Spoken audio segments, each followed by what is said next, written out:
Hey, how's it going? I'm Alex, and today I want to show you this big 72-inch bookshelf that this brand sent to me for this video.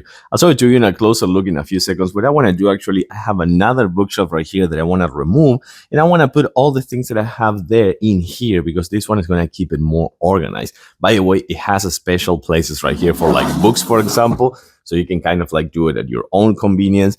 You also have 3 shelves right here. There's actually big shelves. We're going to go with the final measurements in a few seconds.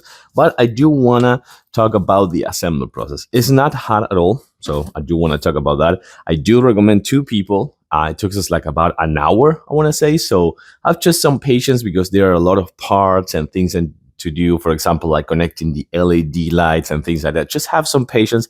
Grab some power tools, and if you can do it between 2 people, that's going to be much better.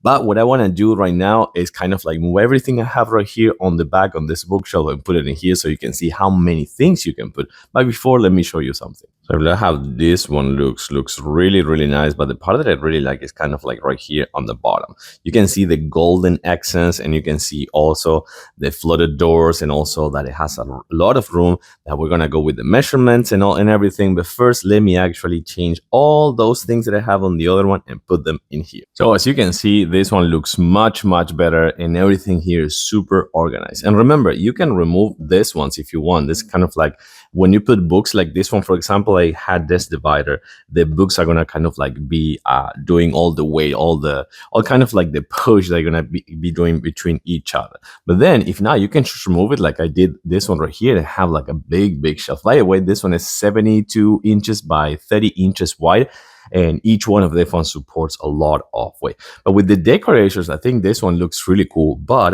let me show you something else. I turn off the light on purpose, so with this remote controller, you can see this. It looks so cool, which by the way, it has different lights. So with this one, you can create some kind of a cozy atmosphere and just like showcase your decorations and your photos and things like that. So it looks really good. I have to say that looks fantastic. And remember, you can just rearrange everything as much as you want. And if that's not enough, you also have room right here to put a lot of things. So for example, I only have some books, but I still need to find things that I'm going to put over there, like things that I'm going to be using every day, for example, or kitchen stuff or living room stuff. So that is kind of like really cool. You can put some of the board games or things like that, so you have them within easy reach when people come and visit. It looks super cool, really stylish, 72 inches tall, lots of room. You can configure kind of like the shelves as well, and also with the lights, looks really good. I have to say, I like this one. I do recommend it.